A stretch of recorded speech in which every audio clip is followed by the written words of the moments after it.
ನಮಸ್ತೆ, ಬನ್ನಿ ನಿಮ್ಮ ಪಾರ್ಟ್ನರ್ ಸೀಕ್ರೆಟ್ಸ್ ಥಾಟ್ಸ್ ಏನಿದೆ ನೋಡೋಣ.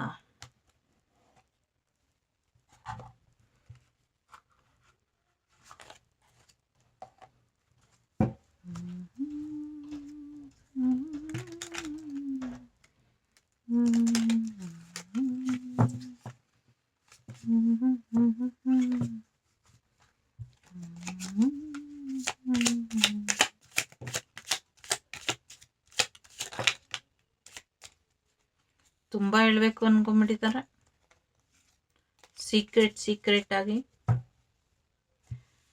ಓಕೆ, ನಿಮ್ಮನ್ನ ಪಡ್ಕೊಳ್ಳೋದಕ್ಕೆ ಏನ್ ಬೇಕಾದ್ರೂ ಮಾಡ್ತಾರೆ ಅವರು. ನಿಮ್ಮ ಜೀವನದಲ್ಲಿ ಸಮಸ್ಯೆ ಮಾಡಕ್ಕೂ ಕೂಡ ಅವರು ತಯಾರಿದ್ದಾರೆ. ಸೊ ಅನ್ಫಾರ್ಚುನೇಟ್ಲಿ ಅವ್ರು ನಿಮ್ಮ ಲೈಫಲ್ಲಿ ಒಂದು ಬ್ಯಾಡ್ ಲಕ್ ಆಗಿ ಬಂದಿದ್ದಾರೆ ಅನ್ನುವಂಥದ್ದು ಇದೆ. ದುಡ್ಡಿಗೋಸ್ಕರ ಕೆಲವರು ನಿಮ್ಮ ಜೀವನದಲ್ಲಿ ಇದ್ದಾರೆ ಅನ್ನುವಂಥದ್ದು.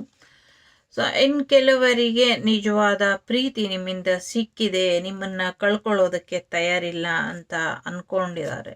So but on secret note, ಅವರಿಗೆ ನಿಮ್ಮನ್ನು ಬಿಟ್ಟು ಬೇರೆಯವ್ರ ಮೇಲೆ ಇಂಟ್ರೆಸ್ಟ್ ಜಾಸ್ತಿ ಆಗಿದೆ, ಅಥವಾ ನೀವು ಅವ್ರನ್ನ ಬಿಟ್ಟು ಬೇರೆಯವ್ರ ಮೇಲೆ ಇಂಟ್ರೆಸ್ಟ್ ಆಗಿ ಇದೀರಾ ಅಂತ ಅವರು ಅನ್ಕೊಂಡಿದ್ದಾರೆ. ಸೊ ನಿಮ್ಮ ಜೊತೆ ಇರೋದಕ್ಕೆ ಅವರು ಎಷ್ಟು ಬೇಕಾದರೂ ಖರ್ಚು ಮಾಡೋದಕ್ಕೆ ರೆಡಿ ಇದ್ದಾರೆ ಅನ್ನುವಂಥದ್ದು ಇದೆ. ಸೊ ಅವರ ಒಂದು ನಿಜವಾದ ಪ್ರೀತಿ ನಿಮಗೋಸ್ಕರ ಅಷ್ಟೇ ಮೀಸಲು, ನಿಮಗೆ ಮಾತ್ರ ಕೊಡಬೇಕು ಅಂತ ಅವರು ಅಂದ್ಕೊಂಡಿದ್ದಾರೆ. ಯಾಕೆಂದರೆ ಯು ಆರ್ ವೆರಿ ಸ್ಪೆಷಲ್. ತುಂಬ ಒಂದು ರೀತಿ ನಿಮ್ಮನ್ನ ರಾಣಿ ಜೇನು ಅಂತ ಕರೀತಾರೆ ಅಂತ ಇದೆ ಇಲ್ಲಿ. ಕೆಲವರಿಗೆ ಇದೊಂದು ಪಾಸ್ಟ್ ಲೈಫ್ ಕನೆಕ್ಷನ್ ಆಗಿದ್ರೆ, ಇನ್ನು ಕೆಲವರಿಗೆ ಇದೊಂದು ಮ್ಯಾರೇಜ್ ಕಮಿಟ್ಮೆಂಟ್ ಅಲ್ಲಿ ಎಂಡ್ ಆಗುವಂಥ ರಿಲೇಶನ್ಶಿಪ್ ಇದೆ. ಸೊ ಹಾಗಾಗಿ ನಿಮ್ಮ ಬಗ್ಗೆ ಯೋಚನೆ ಮಾಡ್ತಾ ಕವಿತೆಗಳನ್ನ ಗೀಚ್ತಾ ದುರಭ್ಯಾಸದಿಂದ ಒಳ್ಳೆ ಕಡೆಗೆ ಅವರು ಬದಲಾಗ್ತಾರೆ ಅನ್ನುವಂಥದ್ದು ಇದೆ. ಸಾಕಷ್ಟು ಜನಗಳು ಅವ್ರ ಜೀವನದಲ್ಲಿ ಬಂದು ಹೋದ್ರು, ಸಾಕಷ್ಟು ಜನಗಳು ಈಗಲೂ ಕೂಡ ಇದ್ದಾರೆ. ಯಾರೇ ಇದ್ರೂ ಕೂಡ ಎಲ್ಲವೂ ಕೂಡ ಜಸ್ಟ್ ಒನ್ ಟೈಮ್ ಎಂಜಾಯ್ಮೆಂಟ್ ಅಂತ ಅವರಿಗೆ ಅನ್ಸುತ್ತೆ. ಬಟ್ ನೀವು ಅಂದರೆ ಅವರಿಗೆ ತುಂಬ ಸ್ಪೆಷಲ್ ಅಂತ ಅನ್ಸುತ್ತೆ. ನೀವು ಎಲ್ಲೇ ಸಿಕ್ಕಿದ್ರು ನಿಮ್ಮನ್ನ ಪೂರ್ತಿಯಾಗಿ ತಿಂದು ಬಿಡಬೇಕು ಅಂತ ಅವರಿಗೆ ಅನ್ಸುತ್ತೆ. ಸೊ ಎಸ್, ನಿಮ್ಮ ಜೀವನನ ಎಷ್ಟು ನರಕ ಮಾಡಲಿಕ್ಕೆ ಸಾಧ್ಯ ಅಷ್ಟು ಮಾಡಿಬಿಡ್ತೀನಿ ಅಂತ ಅವರು ಅಂದ್ಕೊಂಡಿದ್ದಾರೆ.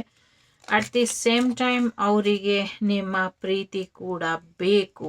ನೀವು ಅಂದರೆ ಅವರಿಗೆ ಭಯ, ನೀವು ಅಂದರೆ ಅವರಿಗೆ ಅಕ್ಕರೆ, ನೀವು ಅಂದರೆ ಅವರಿಗೆ ಬೇಜಾರು. ಯಾಕೆ ಅಂದರೆ ಅವರು ನಿಮಗೆ ಕೊಡುವಂಥ ಇಂಪಾರ್ಟೆಂಟ್ ನೀವು ಅವರಿಗೆ ಕೊಡೋದಿಲ್ಲ ಅನ್ನುವಂಥ ಕಾರಣಕ್ಕೆ.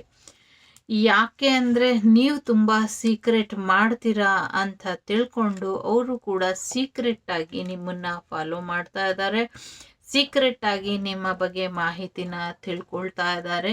ಅದ್ರ ಜೊತೆಗೆ ಸೀಕ್ರೆಟ್ ಮಾಡ್ತಾನೆ ನಿಮ್ಮ ಲೈಫಲ್ಲಿ ನಿಮ್ಮ ಪ್ರೀತಿ ಪಾತ್ರರ ಜೊತೆ ಕಮ್ಯುನಿಕೇಶನ್ ಮಾಡ್ತಾ ಇದ್ದಾರೆ. ಮಿಸ್ಕಮ್ಯುನಿಕೇಶನ್ ಕೂಡ ಆಗ್ತಾ ಇದೆ. ನೀವು ಯಾರನ್ನು ಮದುವೆ ಆಗಬಾರ್ದು ಅಂತ ಕೆಲವ್ರು ತಡೀತಾ ಇದ್ರೆ, ಇನ್ನು ಕೆಲವರು ನಿಮಗೆ ಕೆಲವು ಸತ್ಯಗಳು ಅವ್ರ ಬಗ್ಗೆ ಗೊತ್ತಾಗಬಾರ್ದು ಅಂತ ಸೀಕ್ರೆಟ್ ಮಾಡ್ತಾ ಇದ್ದಾರೆ. ಓಕೆ, ಸ್ವಲ್ಪ ತಾಳ್ಮೆಯಿಂದ ಇರಿ, ಅವ್ರ ಬಗ್ಗೆ ಇನ್ನಷ್ಟು ಮಾಹಿತಿಗಳು ಗೊತ್ತಾಗತ್ತೆ. ಇಲ್ಲಿ ನಿಮ್ಮ ಪಾರ್ಟ್ನರ್ ಎನರ್ಜಿನೂ ಇದೆ, ನಿಮ್ಮ ಥರ್ಡ್ ಪಾರ್ಟಿ ಎನರ್ಜಿನೂ ಇದೆ. ಬಟ್ ಇನ್ ಕ್ಯೂರಿಯಸ್ಲಿ ನಿಮ್ಮ ಸೀಕ್ರೆಟ್ ಅಡ್ಮೈರ್ ಎನರ್ಜಿ ಜಾಸ್ತಿ ಇದೆ. ಇಲ್ಲಿ ಸೀಕ್ರೆಟ್ ಆಗಿ ನಿಮ್ಮನ್ನ ವಶೀಕರಿಸ್ಕೊಂಡು ಅಥವಾ ನಿಮ್ಮ ಮೇಲೆ ಪ್ರಯೋಗನ ಮಾಡಿ ಯಾರು ನಿಮ್ಮನ್ನ ಎಂಟರ್ಟೈನ್ಮೆಂಟ್ ವಸ್ತು ಹಾಗೆ ಬಳಸ್ಕೊಳ್ತಾ ಇದ್ದಾರೋ ಆದಷ್ಟು ಬೇಗ ಅವರು ನಿಮ್ಮ ಜೀವನದಿಂದ ದೂರ ಹೋಗ್ತಾರೆ, ನಂಬಿ ಅನ್ನುವಂಥದ್ದು ಕೂಡ ಇಲ್ಲಿ ಇದೆ. ಸೊ ತುಂಬಾನೇ ಅಗ್ರೆಸಿವ್ ಎನರ್ಜಿ ಇಲ್ಲಿ ಇದೆ. ಸೊ ಆ ಅಗ್ರೆಸಿವ್ ಎನರ್ಜಿಯಿಂದ ಒಂದು ಕ್ಲಾರಿಟಿ ತಗೊಂಡು ಒಂದು ಕ್ಲಿಯರ್ ಆದ ಒಂದು ಸೆಟಲ್ಡ್ ಕಮಿಟ್ಮೆಂಟ್ ರಿಲೇಶನ್ಶಿಪ್ ಎನರ್ಜಿಗೆ ಶಿಫ್ಟ್ ಆಗುವಂಥ ಸಾಧ್ಯತೆಗಳು ಹೆಚ್ಚಾಗಿ ಇದೆ. ಹಾಗಾಗಿ ಬೋಲ್ಡ್ ಡಿಸಿಷನ್ನ ತಗೊಳ್ಳಿ, ಧೈರ್ಯವಾಗಿ ನಿಂತ್ಕೊಳ್ಳಿ. ಒಂದು ರೀತಿ ಪ್ರಾಮಾಣಿಕವಾಗಿ ಆ ಭಾವನೆಗಳನ್ನ ವ್ಯಕ್ತಪಡಿಸಿ ಅವರು ನಿಮ್ಮ ಜೊತೆ ಹೇಗಿರಬೇಕು, ಈ ರಿಲೇಶನ್ಶಿಪ್ ಬೇಕಾ ಬೇಡವಾ ಅನ್ನುವಂಥ ನಿರ್ಧಾರನ ನೀವು ತಗೊಳ್ಳಿ. ಓಕೆ, ಲೆಟರ್ಸ್ ನೋಡುವ. ಇ ಆರ್ ಎಕ್ಸ್ ಖಂಡಿತವಾಗ್ಲೂ ನಿಮ್ಮ ಎಕ್ಸಿಟ್ ಆಗದಿರ ಕಾಯ್ತಾ ಇದ್ದಾರೆ ಅನ್ನುವಂಥದ್ದು ಕೂಡ ಇದೆ. ನಿಮ್ಮ ಎಕ್ಸ್ ಎನರ್ಜಿಲಿ ನಿಮ್ಮಿಂದ ದೂರ ಹೋಗ್ತಾ ಇಲ್ಲ. NNACC okay, CC triple C ಇದೆ. ಓ GUN ಗನ್ ತಗೊಂಡು ಶೂಟ್ ಮಾಡ್ಬಿಡ್ತಾರೋ ಏನೋ. ಮ್ಯಾನ್. ಓಕೆ, ಸೊ ಕೆಲವ್ರಿಗೆ ಬೇಲ್ ಆಗುತ್ತಾ ಇಲ್ವಾ ಅಂತ ಪ್ರಶ್ನೆ ಮಾಡ್ತಿದ್ದೀರಾ. ಆಗತ್ತೆ ಅನ್ನುವಂಥದ್ದು ಇದೆ ಇಲ್ಲಿ. ಓಕೆ, ಲ್ಯಾಕ್ಸ್ ಅಲ್ಲಿ ಡೀಲಿಂಗ್ ಏನು ನಡೀತಾ ಇದೆ, ಲಕ್ಷಗಳವರೆಗೆ ಡೀಲಿಂಗ್ ನಡೀತಾ ಇದೆ ಅನ್ನುವಂಥದ್ದು ಇದೆ. ಸೊ ಐ ಥಿಂಕ್ ನಿಮ್ಗಲ್ಲಿ ಕಾಣಿಸ್ತಾ ಇಲ್ಲ ಅನ್ಸುತ್ತೆ. ಸೊ SLDLDGG ಓಕೆ, UN ಎಲ್ಲಿ ಇಟ್ಬಿಡ್ತೀನಿ. ಲೆಟರ್ಸ್ ಮೇ ಬಿ ನಿಮಗೆ ಕ್ಲಿಯರ್ ಆಗಿ ಕಾಣಬಹುದು ಅವಾಗ. ಎಸ್,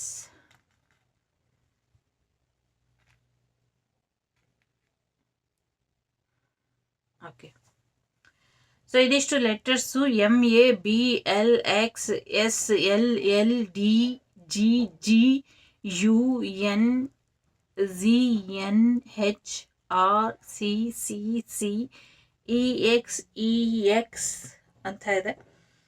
ಸೊ RF ಕೂಡ ಇದೆ. ಸೊ Q ಕೂಡ ಇದೆ. ಅಗೇನ್ PV ಕೂಡ ಇದೆ. ಸೊ ಇದಿಷ್ಟು ನಿಮಗೆ ನಿಮ್ಮ ಪಾರ್ಟ್ನರ್ ಸೀಕ್ರೆಟ್ ಎನರ್ಜಿ. ಇದು ತುಂಬಾನೇ ಬೇರೆ ಎನರ್ಜಿಲಿ ಹೈ ವೋಲ್ಟೇಜ್ ಎನರ್ಜಿ ಇದೆ ಇಲ್ಲಿ. ಬಟ್ ಅದನ್ನು ನಾನು ಇದೊಂದು ಸಭ್ಯ ಸಮಾಜದ ರೀಡಿಂಗ್ ಹೇಳೋದಕ್ಕಾಗೋದಿಲ್ಲ. ಬಟ್ ಇಟ್ಸ್ ಎ ರಿಕ್ವೆಸ್ಟ್ ಮಾಡಿದ್ರಿಂದ ಇದನ್ನ ಹೇಳ್ತಾ ಇದ್ದೀನಿ. ಸೊ ಓಕೆ, ಸೊ ಸಿಗೋಣ ಮುಂದಿನ ವಿಡಿಯೋಲಿ. ಅಲ್ಲಿವರೆಗೂ ಇಷ್ಟ ಆದರೆ ಇಷ್ಟ ಬಂದಂಗೆ ನಿಮ್ಮ ಜೀವನನ ಜೀವಿಸಿ. ಒಳ್ಳೆಯದಾಗಲಿ.